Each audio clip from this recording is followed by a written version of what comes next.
L'État finance la construction, c'est formidable, mais l'exploitation est importante. Si l'État finance la construction, c'est que j'ai été écouté, j'ai réussi à convaincre que la communauté scientifique avait besoin de cet outil. Ça, c'est pour l'investissement. Ensuite, l'exploitation, moi, je dois convaincre des partenaires privés, à la fois des mécènes et des sponsors. C'est un travail de longue haleine et c'est un travail qui demande de trouver les mots justes. C'est un travail de pédagogie, vous voyez, parce qu'on ne va pas faire une course, on ne va pas battre un record, chose auxquelles les sponsors sont habitués, on voit très bien pour les courses au large, par exemple. Et donc, aux partenaires, je leur dis, vous avez une légitimité sur la course au large à travers le partenariat que vous faites, mais maintenant, il faut peut-être faire aussi donner à l'océan sa juste place, parce que c'est de la science fondamentale que l'on va faire. Et donc, c'est vrai que ma notoriété, mon expérience me donnent du crédit, mais ça n'empêche qu'il faut convaincre et c'est toujours un long travail.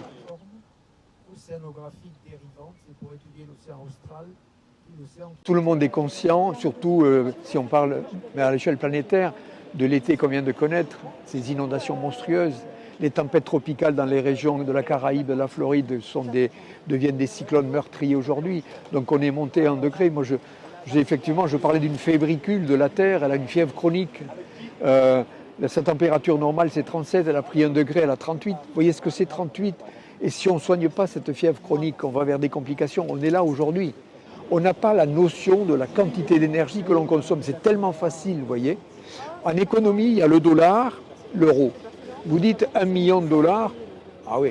Vous dites 10 millions, 1 milliard, on voit que c'est gentissime. Si je dis kilowattheure, mégawatt, gigawatt, térawattheure, vous avez une idée? On n'a pas d'idée. Et en plus, ce qu'il y a, c'est que chacun d'entre nous apporte sa contribution au réchauffement climatique. Quand on prend la voiture, quand on prend vous voyez ce que je veux dire? Et donc, changer de style de vie, ça veut dire on parle de la sobriété, mais il faut apporter effectivement une autre solution décarbonée. Et ça, c'est une vraie métamorphose qui arrive, quoi, hein. On est en face d'un mur et il faut inventer autre chose. Là, vous avez une image, effectivement, encore une fois, de tempête importante. C'est un océan. Moi, je suis autodidacte de formation, très autodidacte. Et je m'explique à moi-même, donc ça me demande du travail. Et après, j'aime cette transmission que je fais depuis toujours. L'aventure, ça a quelque chose de captivant et ça permet, si vous voulez, de faire d'un programme pédagogique une attractivité pédagogique.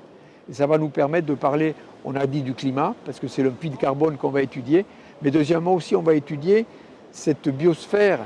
On va faire un inventaire de la faune par acoustique. Donc on va apporter une idée, si vous voulez, de la richesse de ce secteur.